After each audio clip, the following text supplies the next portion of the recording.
मुख्यमंत्री रेखा गुप्ता पर हुए सनसनीखेज हमले के पीछे की कहानी क्या है? क्या ये किसी की गहरी साजिश थी या फिर एक सिरफिरे शख्स की सनक?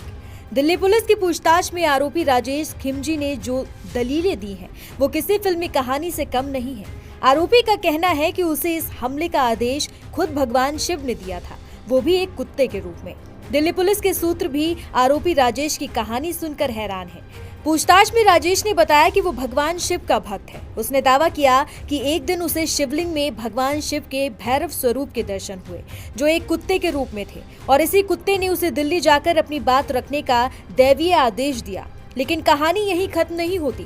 राजेश के मुताबिक इस आदेश के बाद वो अपने घर गुजरात से पहले उज्जैन पहुंचा। वहां उसे फिर से भैरव स्वरूप में आए कुत्ते ने दिल्ली जाने को कहा। इसके बाद वो बिना टिकट के ट्रेन पकड़कर नई दिल्ली रेलवे स्टेशन पहुंच गया।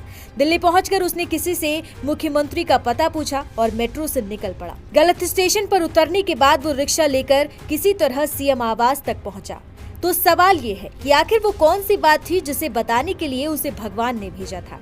पुलिस को दिए बयान में राजेश ने कहा कि वो मुख्यमंत्री से सिर्फ ये अपील करने आया था कि दिल्ली से कुत्तों को बाहर ना निकाला जाए, लेकिन उसका आरोप है कि सीएम रेखा गुप्ता ने उसकी बात सुनने से इनकार कर दिया। इसी बात से उसे गुस्सा आ गया और उसने हमला कर दिया। दिल्ली पुलिस इस कहानी पर आसानी से यकीन नहीं कर रही है।